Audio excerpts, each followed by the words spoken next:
Doc's Footy Talk is back for another week. We've just had round one in the books. A lot of big stories to come out of this week. Richmond versus Carlton, the night 90,000 there at the MCG. We'll talk about Tom Mitchell's record night at the MCG on Saturday night. A lot to talk about my Western Bulldogs. There's a lot of questions that need to be asked about them, but at least the women's side got up. We're going to talk about the AFLW Grand Final. Huge episode coming up on Doc's Footy Talk. Please stick around. We'll get stuck into the AFLW Grand Final. Massive game this was. Don't let the scoreline fool you. It was very wet, very scrappy at times, but you just have to watch it and realise how badly these two sides really wanted it. The Western Bulldogs women's team. Huge questions were asked about them 12 months ago. They finished 6th on the ladder, only won 2 games either side of the home and away season. But they did it. They managed to turn things around. They beat Brisbane in a really tight contest. 7,000 people at Icon Park on Saturday. The rain probably kept a lot of the other people away, which probably raises the question whether or not we should have the game at Etihad Stadium. But it doesn't matter. This was a really great game of football. The Bulldogs 4-3-27, Brisbane Lions 3-3-21. The second straight year Brisbane Lions have lost the grand final by a straight kick. There wasn't much more they could do, Brisbane Lions. I think the better team won on the day. Brisbane were they couldn't give any more. The Bulldogs, they couldn't give any more. And the team that was probably the better side all year long came out on top.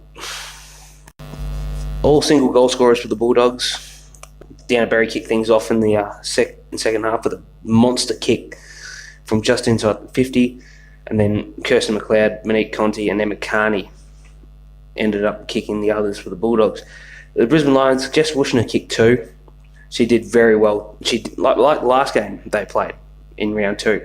She did what she could to get Brisbane over the line, and Sophie Conway kicked things off with the goal in the opening quarter. Very tight contest. 1 goal in the first half. Now, it's probably going to draw a lot of criticism about the women's game again. You know, why is there only 1 goal? Why is it a rugby score 7-1? They just need to shut up. The critics just have to shut up because they aren't really watching the game.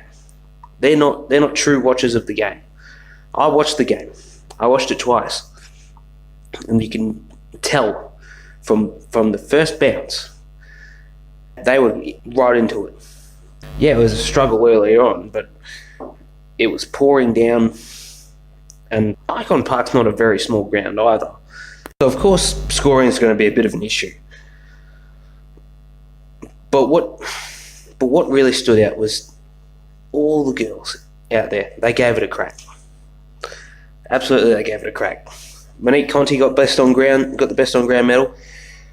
A lot of people were talking about her performance in the WNBL a month or so ago, but she has just been outstanding since donning the Western Bulldogs jumper. Gotten better with every game. She's definitely going to be up there for the Rising Star Award. It's going to be between her and Chloe Malloy, to be quite honest. You can argue both sides are legend. Malloy's been consistent all throughout the year, started really well, and has just maintained that level of excellence all season long. Conti, you can argue it on. She started okay, and she's gotten better every game. Kicked 3 goals in the last 3 games for the Bulldogs. Got the best on ground award in the grand final. I'm not going to be disappointed if she loses, because I thoroughly believe Malloy deserves it as well. But it's going to be really interesting to see who comes out on top there when the AFLW has their awards night. On the flip side of things for the Brisbane Lions, Kate Lutkins was their best player by a country mile. Every time the ball went up the Bulldogs forward 50, she was there gobbling up intercept possessions, intercept marks.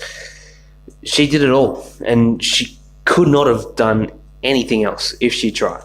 She was She was far and wide Brisbane's best player. The midfield was brilliant. Jamie Stanton had 20 disposals. Nat Exon loved her game. 9 tackles, 16 disposals. Ali Anderson continues her great year. And we mentioned Jess Wushner earlier, kicked 2 goals in the last quarter, had 11 disposals, set up the other goal for the Brisbane Lions in the first quarter. And Emily Bates was also pretty good. Emma Carney, you could have put a claim that she could have been the Bulldogs' best player, but it was Conti's effort in the second half that got them back into it. Her goal, 30 seconds to go, opens up a 13-point lead. Ellie Blackburn, very, very good. Team high, 17 disposals. Jenna Bruton was amazing, 13 disposals, 7 tackles. Lauren Spark, for the second time this season, has kept Sabrina Frederick-Traub goalless, kept her just one behind. The usual suspects up in the defensive half as well. Libby Birch was outstanding. Hannah Scott, terrific. Kirsty Lamb also, she was tough. She personified the toughness of this side. Gets down and gets back up again. That was her. And I could say that for about maybe another dozen or so players that got driven into the turf and they got back up again. It was such a really tough contest. Don't let the scoreline fool you.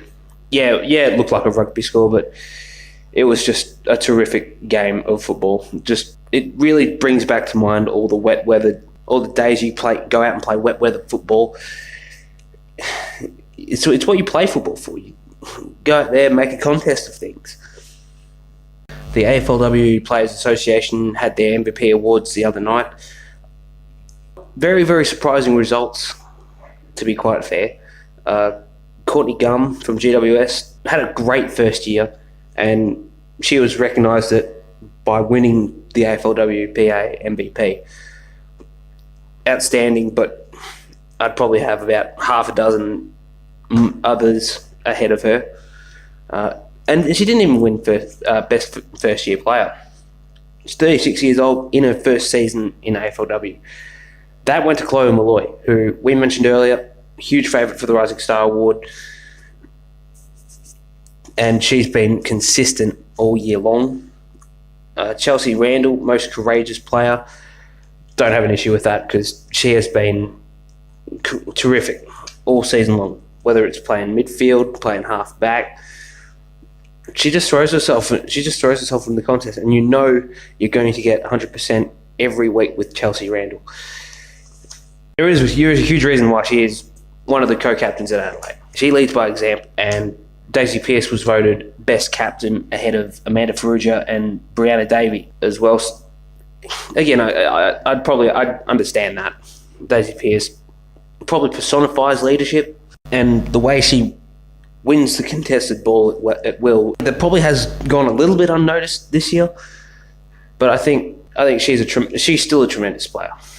Got the results from the AFLPA MVP winners.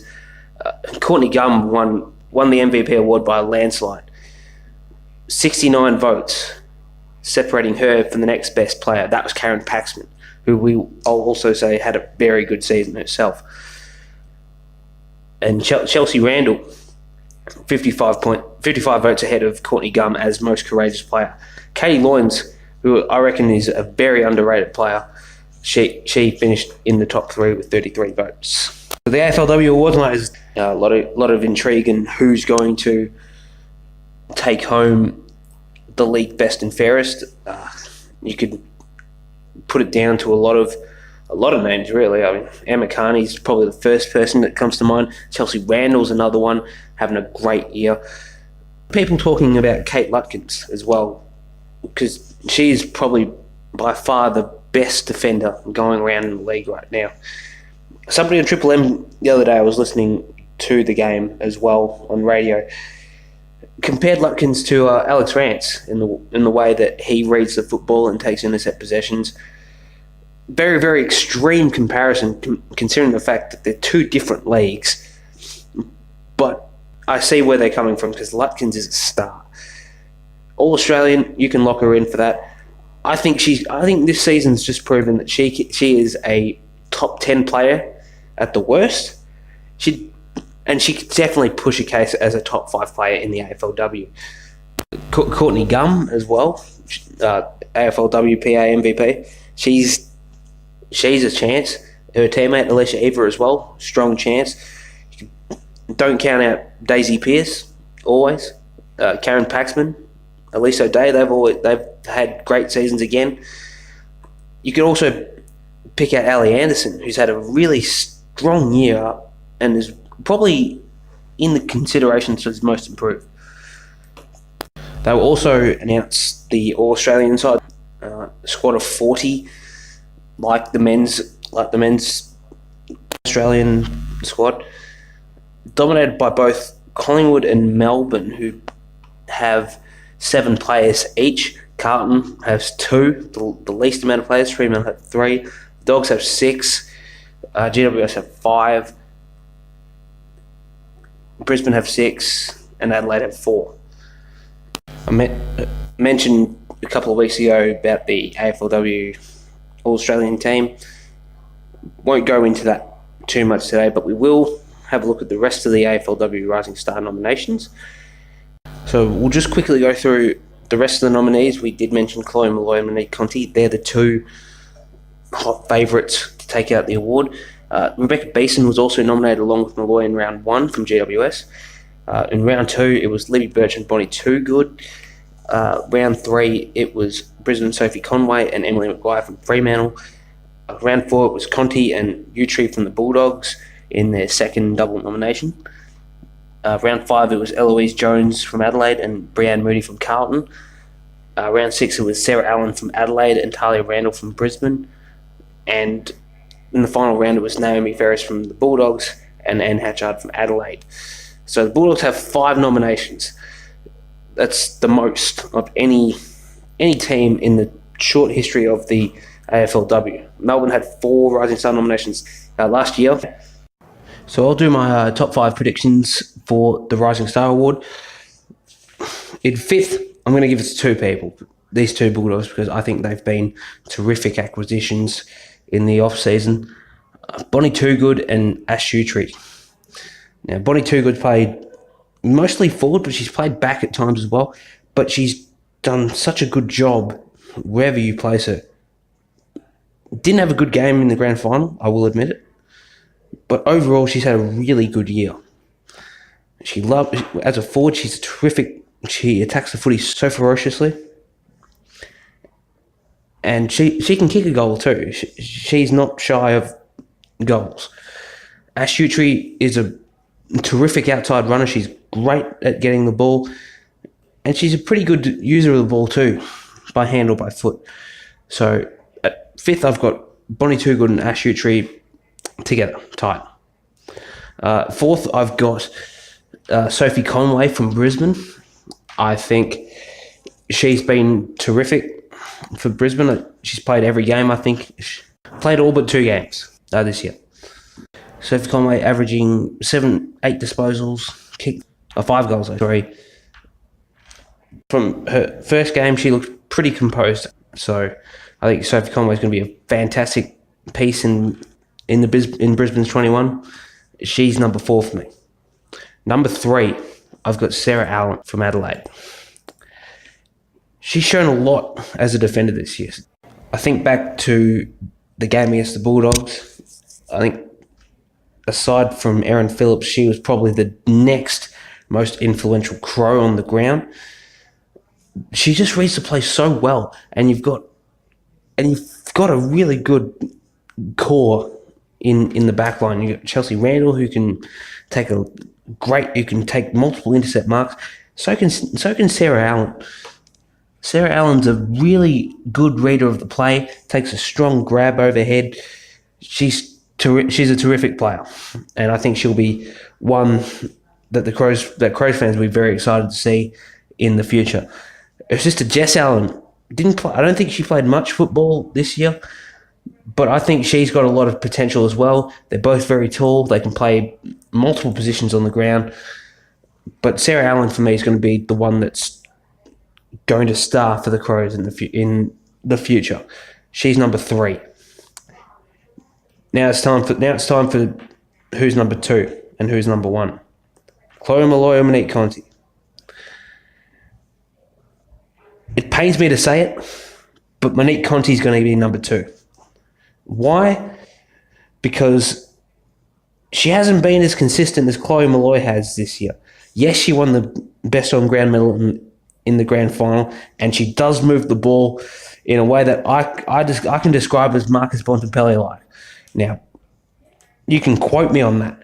She moves the ball. She moves the ball so well. She's so skilled by foot, and she makes something out of nothing when she's in congestion.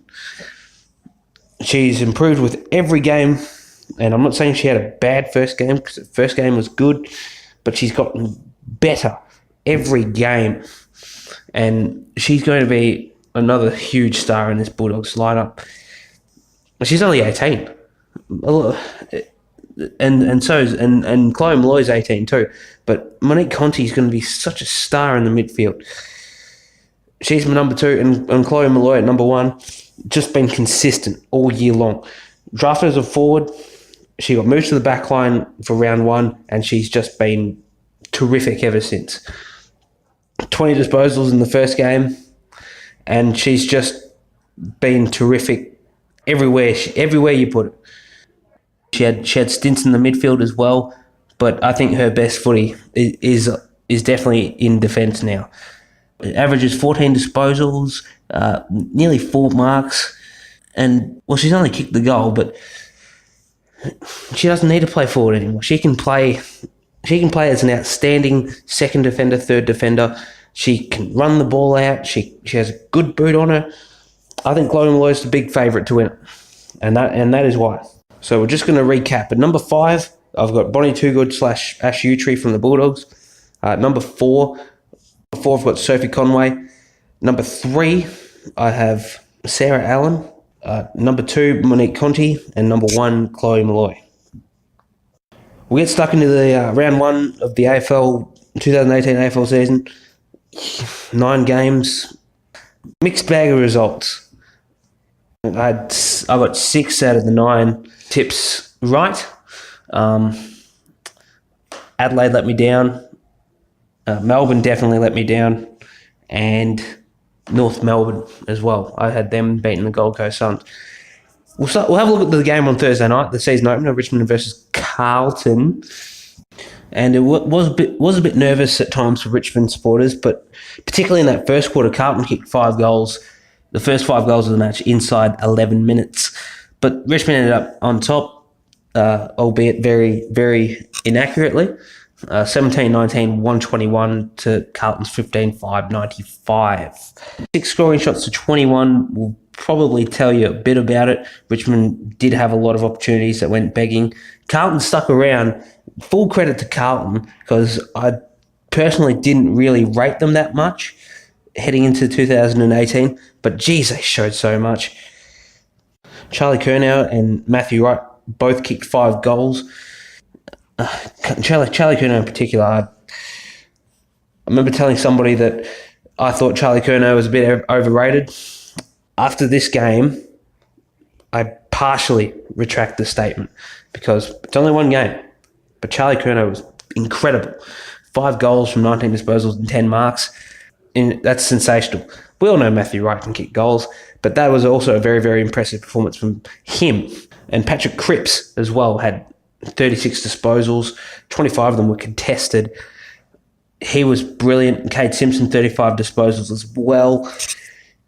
There is a lot of promise about Carlton this year. I don't know how many games they'll win. I think they'll win a lot more than last year at least. But there's a lot of promising young talent coming through the ranks here. You look at Caleb Marchbank, guys like Sam Petrevski-Seton, Charlie Curnow, Zach Fisher. Somebody compared him to Sam Mitchell the other day. That is a bit of an extreme comparison, but he played really well, Zach Fisher, and other fellas as well. Yeah, Aaron Mullett had a pretty decent first game in Carlton colours. Paddy Dow was okay. And if Matthew Kennedy didn't go down early with injury, then I think he would have had a pretty good game as well. Very unconvincing win from the Tigers, I thought. 71 inside 50s for 17 goals, 19. But as they say, if you win them, you win them. Jack Riewoldt and Jacob Townsend both kicked 4 goals. Josh Caddy, Dan Butler both with 3. And Dustin Martin, although 1 goal 3, had 32 disposals, 17 contested, and 6 clearances. I know it's only one game, but this wasn't really a convincing performance. They kicked 6 goals, 11 at halftime, ended up with 17-19, 71 inside 50s, as we mentioned earlier. Just beat Carlton in contested possessions, and they had nearly 40 less disposals than the Blues. It'll be interesting to see how they go against Adelaide next week. They lost to Essendon on the Friday night to the tune of only 12 points. Essendon were 14-15-99, Adelaide 12-15-87. Very disappointing result from the Crows. I know they lost a lot. I know they missed a lot of their best 22. Taylor Walker didn't play. Brad Crouch didn't play. Tom Lynch didn't play. And there were a couple of others there that didn't play as well. But they were still 20 points up at 3/4 time, only for the Bombers to kick 6 goals to 1 in the final quarter. Very, very disappointing result for last year's grand finalists. Despite who they had missing, they still had very good amount of players. Matt Crouch had another standout game, 41 disposals, 7 clearances. Rory Laird was terrific in defence, 40 disposals as well. Bryce Gibbs had a great game, great first game in Adelaide colours. He had 35 touches, whilst Jenkins, Gibbs and Darcy Fogarty in his first game all kicked 2 goals apiece. Dyson Heppel and David Zaharakis both had 35 touches, but Heppel also had 13 marks and 9 inside 50s. Brendan Goddard had 29 touches. James Stewart kicked 3 goals. Michael Hurley was a rock in defence, 28 disposals. Positive start from the Bombers. Adam Sard was terrific, shutting down Eddie Betts on Friday night. Jake Stringer got a lot of touches of the footy, as did Devon Smith.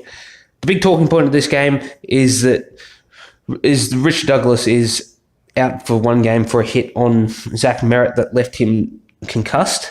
Although when you look at the footage of the replay, it didn't particularly look like Douglas hit the head of Merritt. It looked more like when Merritt's head hit the ground, that's probably when he got concussed. But still, Michael Christian has offered a 1-match suspension for Richard Douglas. It's a toss of the coin call, this one, because you can argue for and against it. Look, the for is that Richard Douglas was going for the ball, but you can also argue against it and say that he was going for the man and not the ball. Personally, for me, I don't think it's worthy of a week, and I'm glad Adelaide are challenging it because I think this is just ridiculous, and it's just more proof of how soft this game has become. You think about Katie Brennan last week, rubbed out for 2 weeks for a tackle that didn't hurt anybody. That is an example of why the game is so soft, and it's a damn shame that she didn't play in the premiership, but I'm so glad that Ellie Blackburn called her up to lift the cup with her. St Kilda got their first win of the year. They took out the Brisbane Lions by 25 points, 16-11-107 to Brisbane's 12-10-82. St Kilda had Jack Stephen return of blistering form. He had 34 touches and 2 goals. Seb Ross continued his great year last year with 32 disposals. Loved Blake Acres' game. He had 30 disposals and a goal. Jaron Geary, 27 disposals, pretty good in defence. Jack Billings, 26 touches, 2 goals, 3. Starting to show why he was rated so highly a few years ago. Whilst Jade Gresham and Josh Bruce both kicked 3 goals each. Lots to like about St Kilda's forward line, especially after Nick Riewoldt's retirement. Tim Membry kicked 2 goals, 3. Jack Billings kicked 2 goals, 3. Josh Bruce kicked 3 goals straight. Jade Gresham had 3 goals. Paddy McCartan looked okay. He only kicked a goal from 7 touches and a handful of marks. But there's no reason why St Kilda can't challenge for the finals this year. I think I said it last week as well.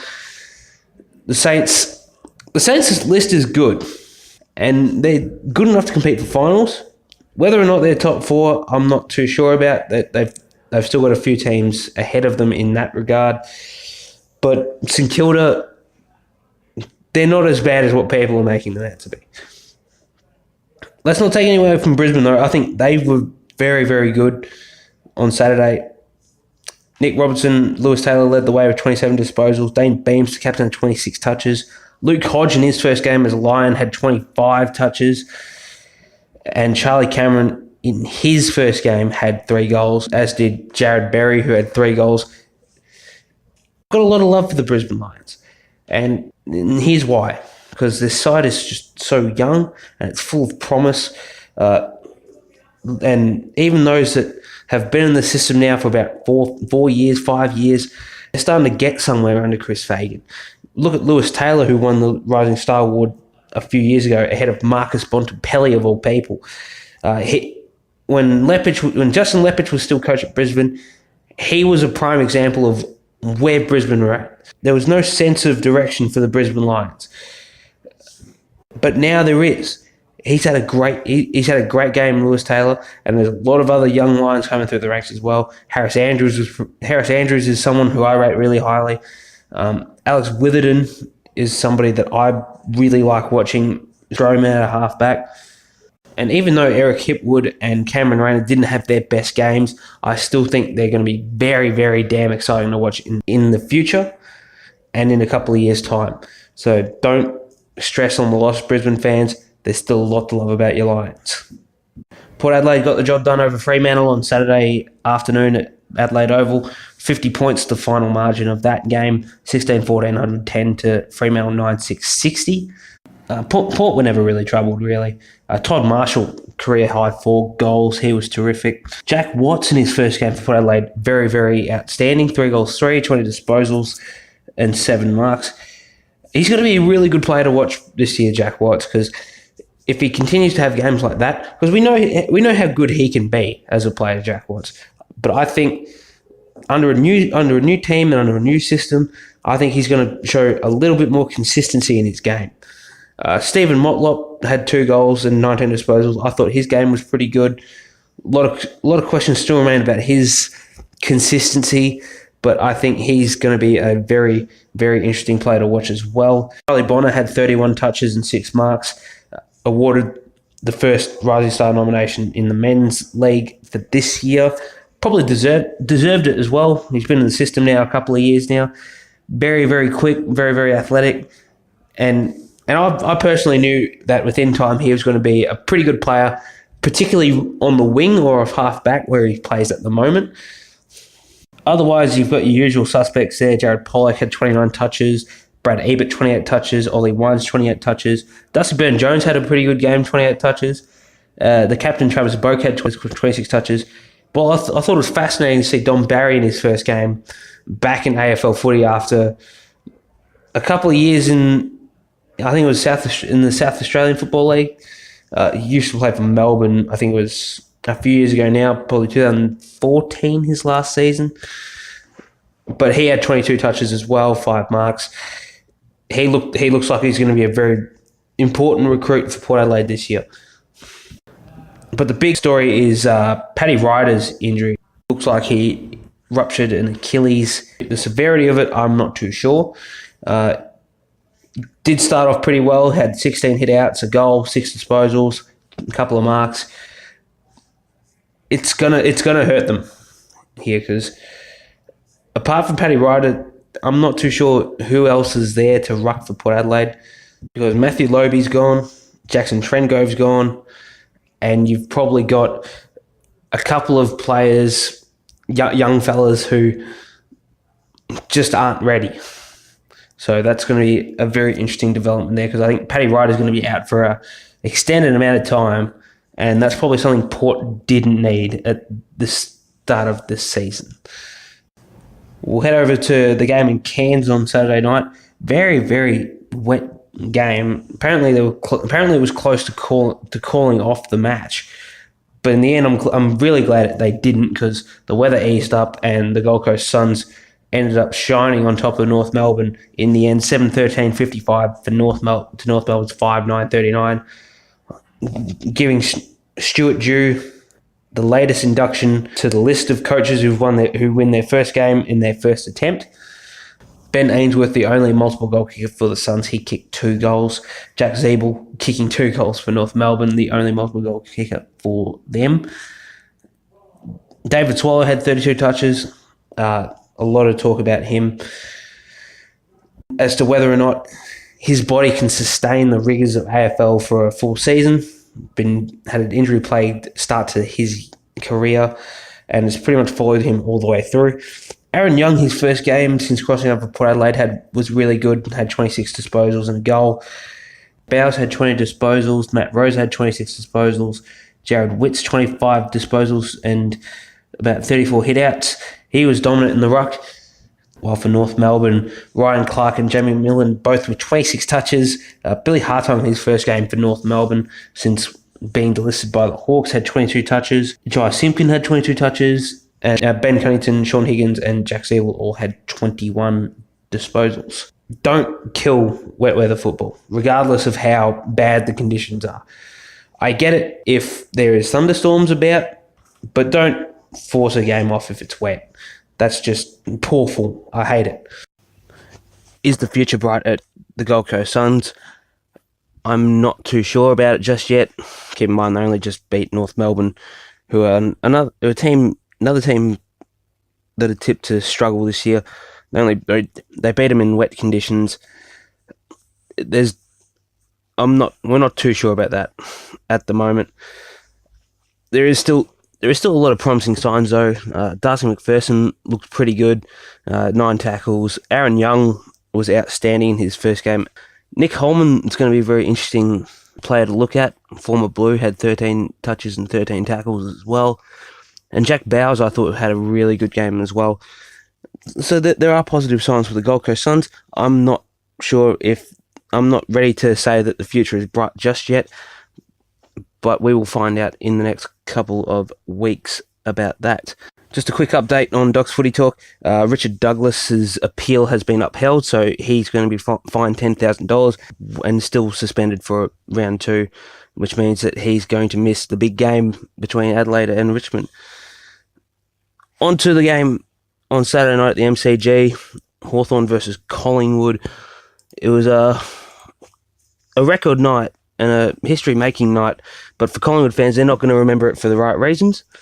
Tom Mitchell with not only a career-high 54 disposals, but an AFL record 54 disposals in the 15-11-101 to 9-13-67 win over the Pies.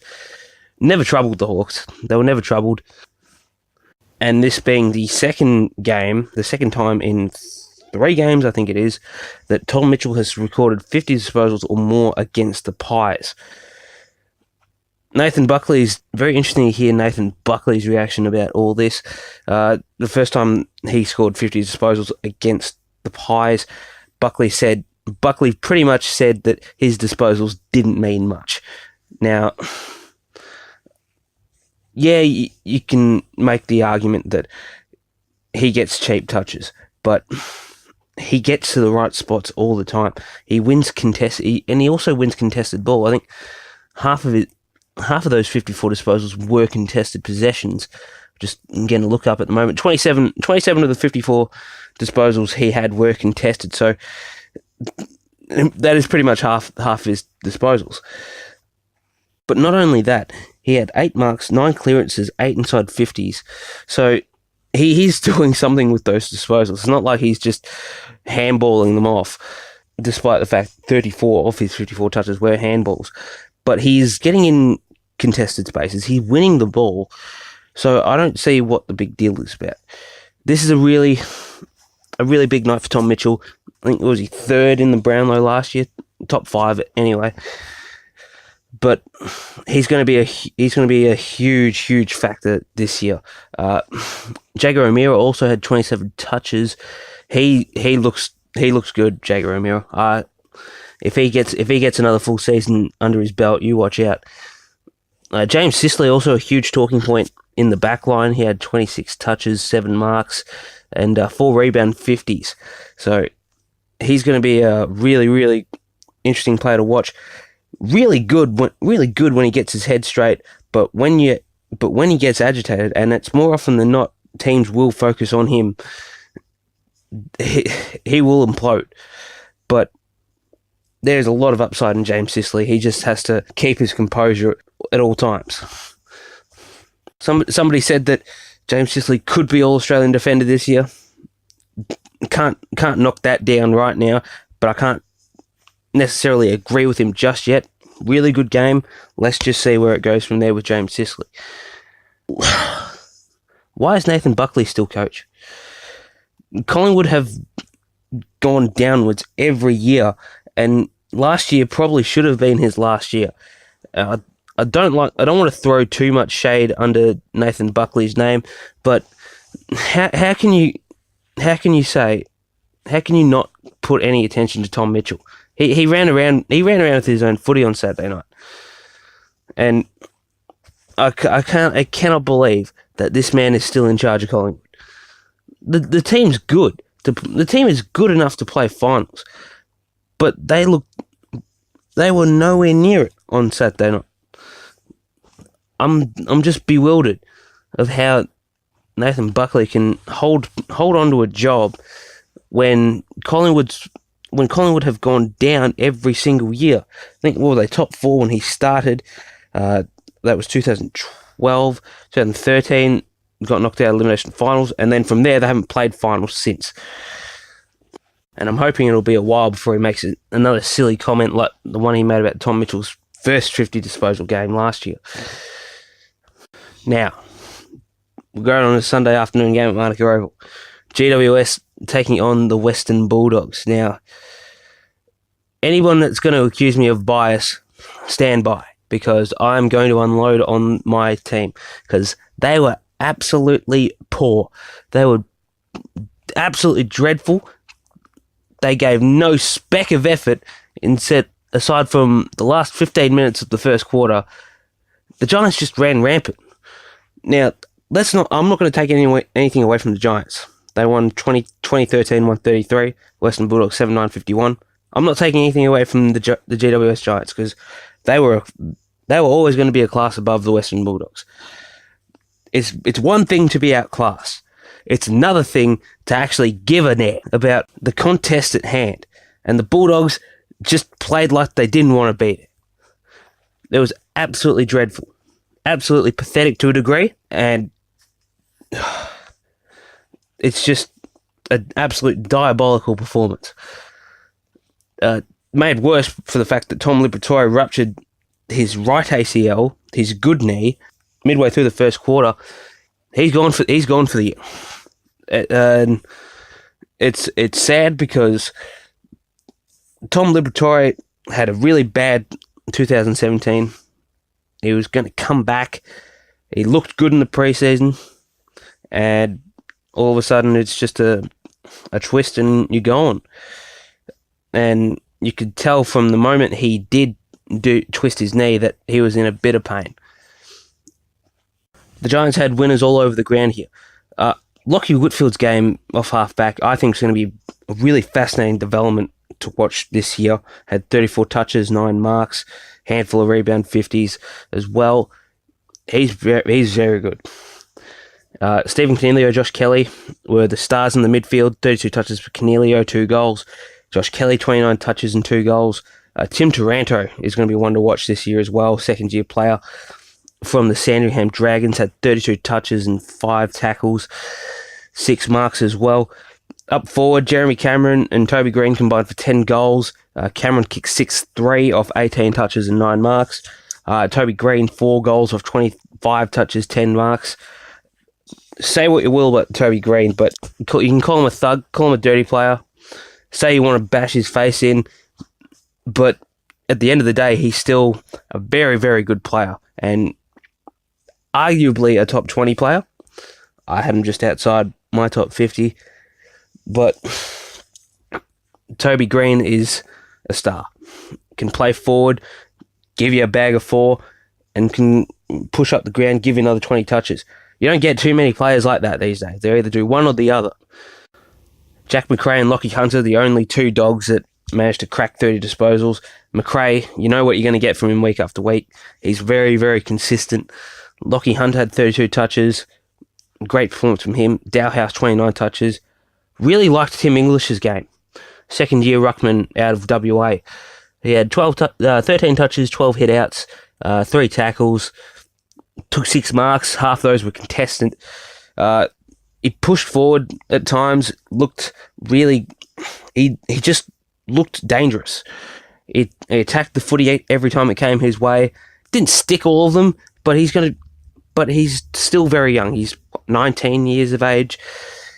He's gonna be something to watch this year, Tim English, and I hope he plays next week. Looks most likely he will. I'm very happy with his game at the moment. Only played the 2 games last year. I hope Easton Wood goes back next week. This forward thing's a shambles. I don't know what Luke Beveridge is thinking, but Easton Wood's not a forward. I don't think he's ever played forward for an extended period of time as he has the start of this year. His best footy's down back. Won All-Australian there a couple of years ago. Got good mitts. Can read the play well. Why? What happened to aces in their places? I'm not sure about Luke Beveridge's coaching style at the moment, but he did win them the flag a couple of years ago, so let's not be too harsh about him. Onto the game at the MCG Sunday afternoon. Melbourne Geelong, very, very good game of football. This was the Cats ended up winning by 3 points. I said Melbourne had to win this game. They wanted to assert themselves a genuine finals chance. There's still hope. There's only one game into the season. But it's really disappointing when you look at the fact that Melbourne had 29 scoring shots to Geelong's 27. They kicked 13-16. Very disappointing when you have a look at the fact that Max Gawn had a chance to win the game with 30 seconds left to go. He missed it.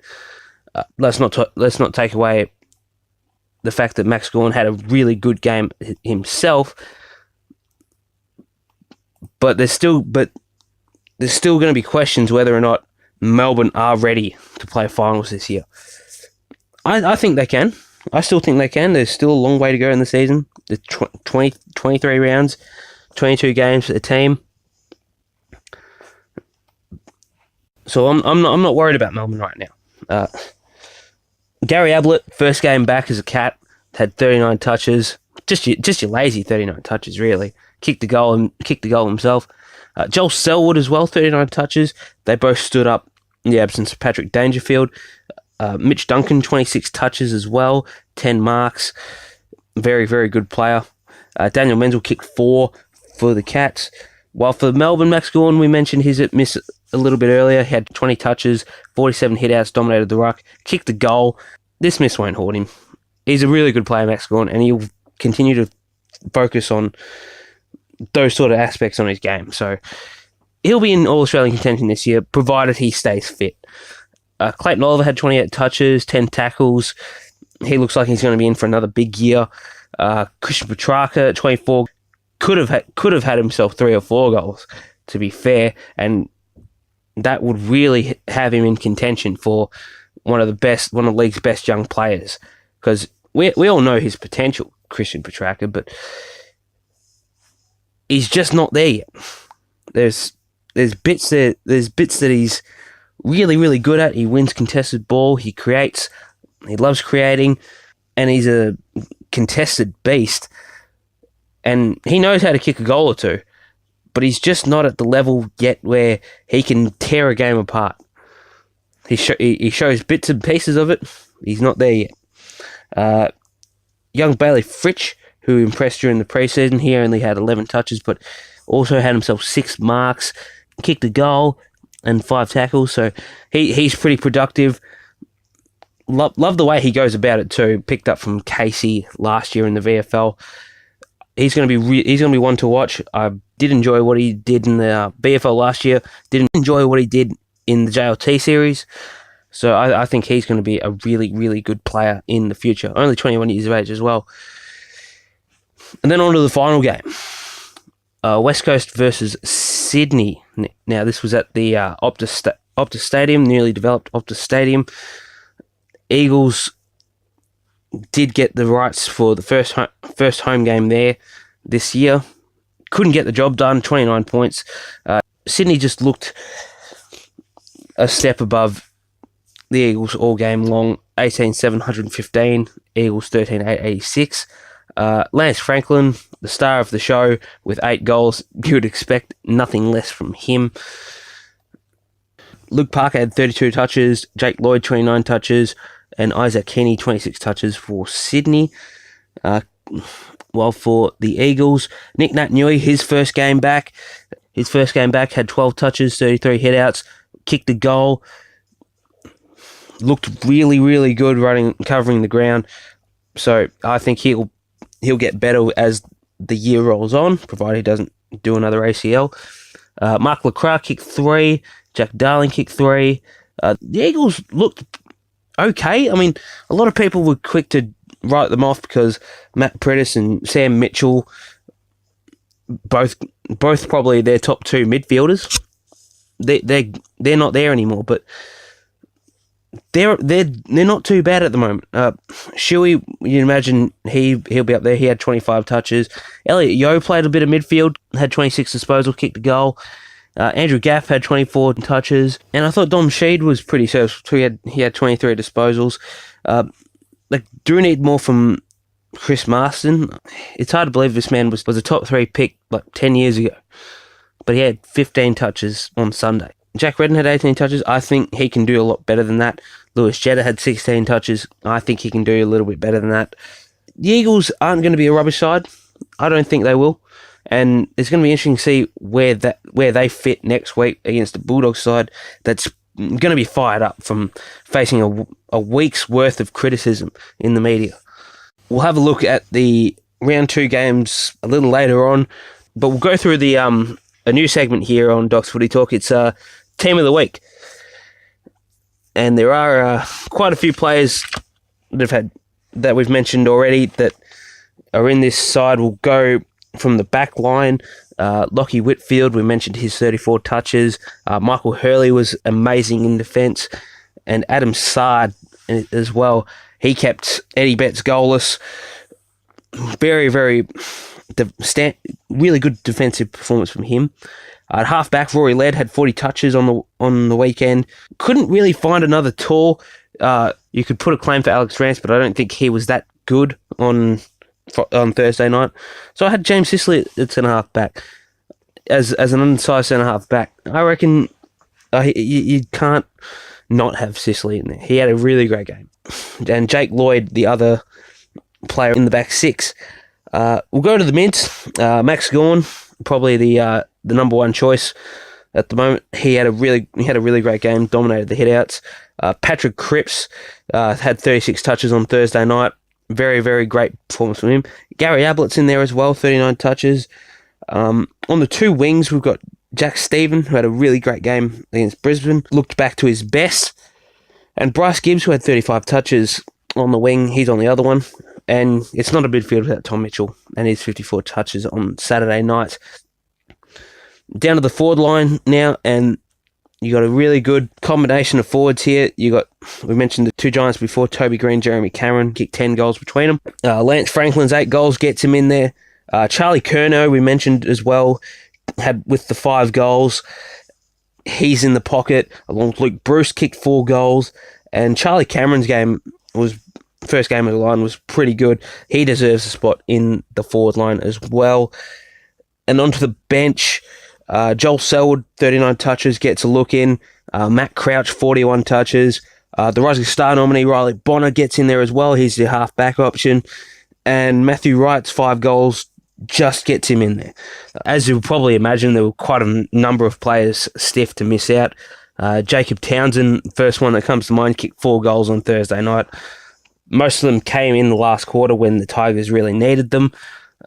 Love the way he goes about it, Jacob Townsend, but he's considered himself very, very stiff. Justin Westhoff, probably another one that had a really great game on the weekend. He doesn't get in. Didn't think Dustin Martin's game was that good. Dyson Heppel had, I think, 35 touches against the Crows. Stephen Cornelio, 32 touches. 32 touches. He was superb against the Dogs. He couldn't get a look in. Josh Kelly didn't get a look in either. So you see there's a lot of players very, very stiff not to get into the Team of the Week, but we've got another 22 Team of the Weeks to go, so plenty of chances to get in there. All right, we've got an update with the AFLW awards. That will start with the Rising Star Award. Chloe Malloy from Collingwood took home the honours there. Got a perfect score of 50 votes, 11 ahead of Monique Conti, who had 39, and then Sarah Allen rounding out the top 3 with 15 votes. The All-Australian team as well, that's been done and dusted. 9 players from last year's All-Australian team into this year's All-Australian team. Chelsea Randall named captain, Daisy Pearce vice-captain. Along with them, Karen Paxman, Elise O'Day, Ellie Blackburn, Emma Carney, Taylor Harris from Carlton, Emily Bates and Sabrina Frederick-Traub also all get in as well for dual All-Australian selections. Among the first-time selections, Hannah Scott from the Bulldogs, Kate Lutkins from Brisbane, Chloe Malloy from Collingwood, Dana Hooker from Fremantle, Alicia Eva from GWS, Brooke Lachlan, who took home the league's goal-kicking award for the Bulldogs, she's in there as well. Jess Wushner's in there as well. She finished runner-up behind Lachlan. Christina Bernardi from Collingwood. Erin McKinnon had a great year in the ruck for GWS. She's in there as well. And Meg Downey from Melbourne gets one of the last spots on the interchange bench. Bulldogs, Melbourne and Brisbane have 4 All-Australian selections each. So that's fantastic for all 3 clubs. They've had great years in their own right. Alicia Newman took home the Goal of the Year award for her stunning run along the wing/half forward line and the snap from the pocket. Taylor Harris won Mark of the Year for her mark against Collingwood round 1, ran back with the flight. And the best and fairest winner, the winner of the 2018 AFLW Best and Fairest, goes to the Western Bulldogs' Emma Carney. A thoroughly deserved award. She was 2 votes clear of both Courtney Gum and Chloe Malloy coming into the final round. Emma Carney polled 3 votes, whilst the other 2 failed 2 poll votes, which meant that Emma Carney won by 5 votes. Huge win for Emma Carney, who also juggles WBBL duties for our Melbourne Stars. And as of this day, we still don't know whether or not she'll recommit to the Bulldogs or she will go somewhere else. North Melbourne has been widely tipped to secure the services of her. I'm personally, I don't know. I mentioned a week or so ago that the ball's in her court. She'll do what's best for her, and that's not a bad thing either. But I hope she stays, because she's going to be a part of something that's really, really good, and it'll be a shame if she misses out. All right, I'm going to introduce a new segment to you all here on Doc's Footy Talk. It's a segment I hope you like, because personally, some of the stuff that people come out with is so funny. It's my Nuffy of the week, and there are a few doozies out there. I read one a week or so ago about Jack Billings. I'm just going to get it up for you. He's a gun. This is from Nathan as well, by the way. He's a gun. I remember being 55 down once against the Bulldogs. We won quite sexual days. Go Saints. Oh my gosh. He's not wrong about Jack Billings being a gun, but when he goes quite sexual days, that's just when I lose it.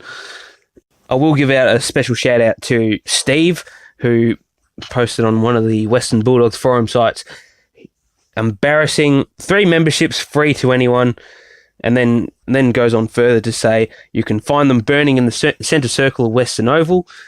Followed them for 50 years with memberships. What they done today was effing garbage. Seen lose by 100 points a lot of times, but they always gave it all, so I will comment on a SH performance effing too many precious C words walking around today. Gutless effing effort. Now, I'll point out here that this man's spelling and grammar is horrible, but that is pretty much what he's saying. But the winner, my favourite Nuffy this week, comes from somebody called Shirley, who commented on Lance Franklin's 8-goal game at Optus Stadium. Shirley goes, can't stand him. Look at the oil he had on him. Didn't see it on any other player.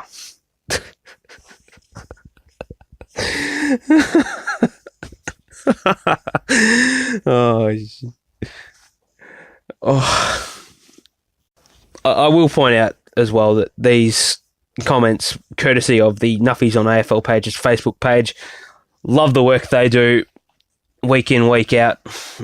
Always puts a smile on my face. Shirley, that's not oil. That is absolutely not oil. But that's just a silly comment. That is a really silly comment. So Shirley, you get my thumbs up for Nuffy of the Week. Give yourself a pat on the back if you are listening. Before we get stuck into the games for this week, and it's a huge weekend of football coming up. We've got the Easter weekend, a lot of huge matchups. Good Friday football comes back, although I'm not particularly happy that the Bulldogs are getting replaced. But that's a story for another time. Before we do that, I'm going to list off my favourite under-23 players. The inspiration for this comes from an AFL.com.au article from Ben Guthrie, as he ranks his 10 under 23. I'm not going to do 10 under 23. I'm just going to do my top 5. My top 5 favourite players under 23. I won't do them in any order because I think you guys might know who would be number 1 out of the bunch. So we'll just get started. And my 5th is Marcus Bontempelli from the Western Bulldogs. No shock here because I absolutely love Marcus Bontempelli. He's one of those players. He can pretty much put him anywhere around the ground, and he will do wonderful things. Didn't have his best game against GWS on Sunday. Only had the 18 touches. Struggled for impact.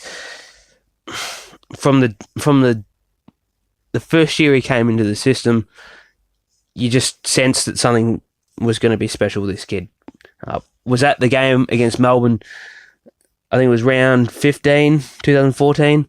That was the game where he kicked the last 2 goals of the game, including that wonderful snapshot from the boundary, and pretty much pinched the game from Melbourne. Single-handedly pinched the game from Melbourne.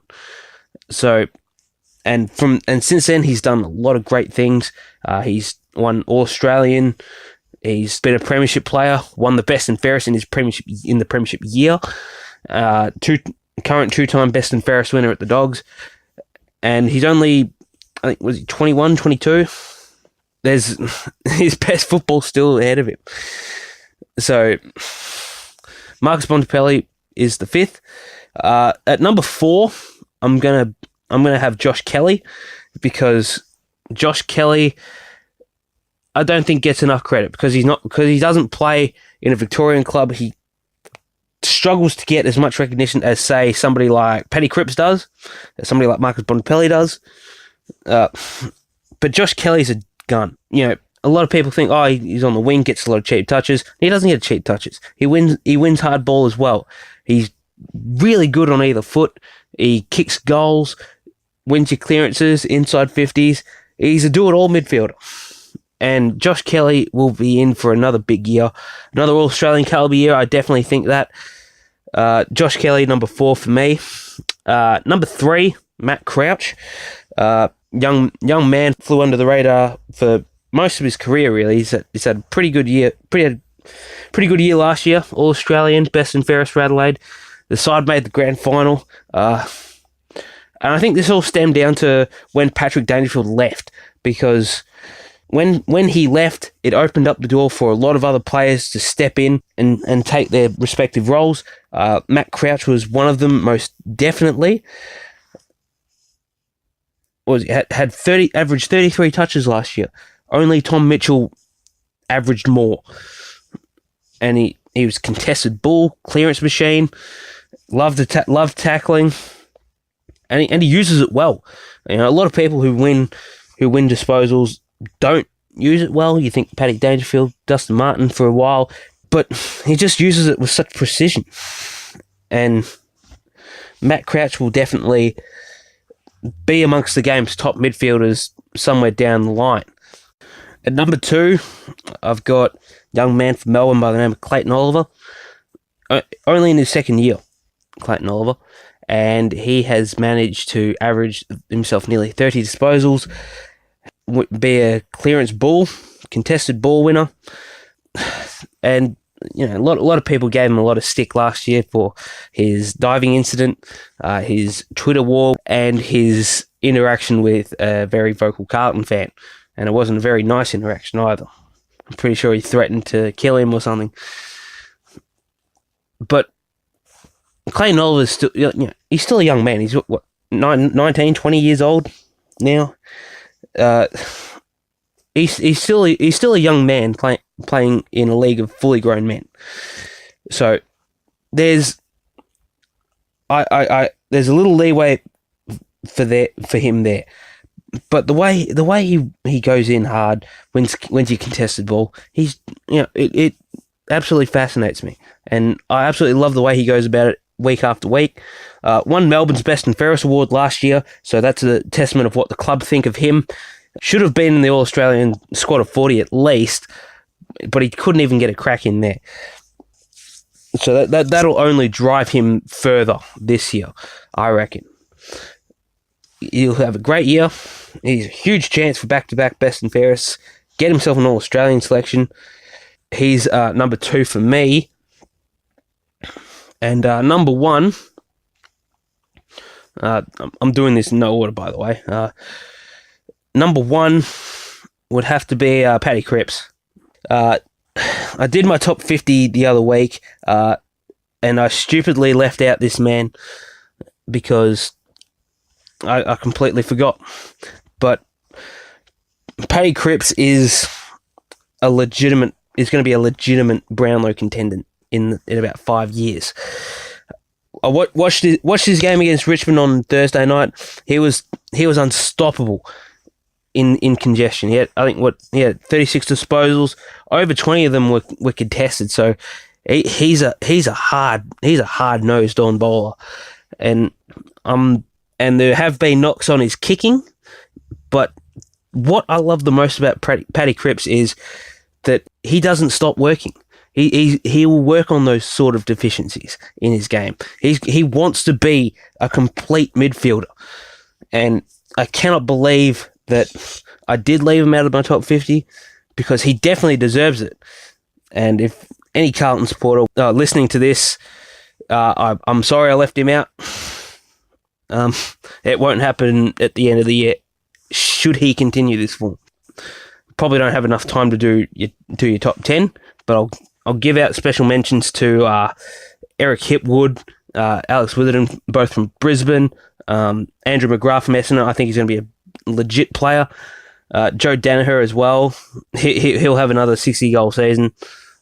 Tim Taranto, Ryan Burton, Christian Petrarca is another one from Melbourne.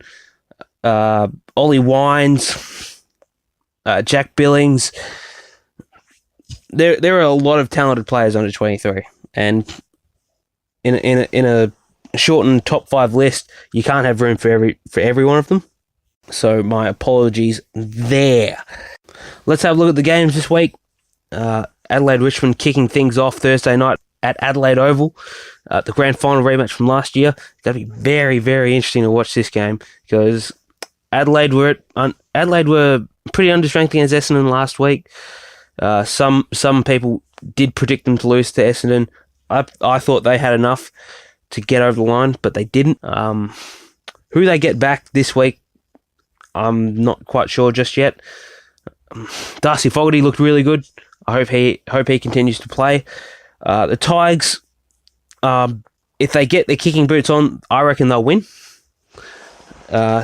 Just for the fact that they got enough for the footy. Didn't win convincingly against Carlton last week, but I think they're better placed at the moment than the Crows, so I think Richmond will win. The Good Friday game, North Melbourne versus St Kilda. I'm gonna be at that game. I reckon it's going to be very fascinating to see whether or not these two sides can live up to the game last year. And I'm not saying that because I'm filthy the Bulldogs missed it. I'm saying that because they actually played a really, really exciting game of football. Scrappy at times, but it left people on the edge of their seats because it was a game that was decided by less than a kick. And it wasn't decided until Lindsay Thomas actually missed the shot on goal before the siren. St Kilda looked the better of the two sides last week, although it was pretty unfair to judge North Melbourne's performance because they were in the wet. I think St Kilda will get up. It's not going to be it probably won't be a massacre. I think they'll just get up by about 3 or 4 goals. This is going to be a really interesting game. Carlton Gold Coast, Saturday afternoon at Etihad Stadium, 1:45 game. Gold Coast won last week. Carlton were impressive. Couldn't get the job done though. So this is going to be a very, very interesting game, pitting two of the youngest sides of the competition. Tom Lynch kicked 7 goals last time they were at Etihad Stadium. But under the roof of Etihad Stadium, this is going to be really interesting to see whether or not Stuart Dew and the Gold Coast Suns can adjust to playing under the roof of Etihad Stadium as opposed to playing in the wet last week. They wanted the ball more, that's why they won last week. Carlton looked really good. I think they're going to get up just probably they'll get up by about another 3 or 4 goals. Collingwood GWS Saturday afternoon at the MCG. GWS looked really, really good last week despite the Bulldogs' deficiencies. Collingwood, I don't know where they're at the moment. They hardly looked impressive last week against the Hawks. I reckon the Giants will get up pretty comfortably in that game. Brisbane-Melbourne Saturday evening at the Gabba. This is going to be another interesting game, I reckon. Brisbane weren't horrible last week, but there's still a lot of room for them to grow. I thought Melbourne were very, very impressive last week, despite losing by 3 points. Last time they met, it was relatively close. Melbourne only getting the job done by a couple of kicks at the MCG. I think they'll get up, Melbourne. I think they need to get up because it's going to be very, very tough for them to rebound from 0-2. Not entirely impossible to rebound, but it's going to put them in a difficult spot if they do lose this game. Brisbane, I think they're just going to continue to improve. They'll have another decent showing. They weren't rubbish last week against St Kilda, but there were a couple of areas around the ground where they kind of let themselves down. So I reckon Melbourne will win. They look a little bit more well put together. Saturday night at Optus Stadium, this will be Fremantle's first game at the new venue. They played the Bombers. I can't see the Dockers winning this one. I think the Bombers looked pretty impressive. I think they're going to continue to impress here. I think they're going to win pretty decently. I think it's going to be a comfortable 6-goal win for the Bombers in this one.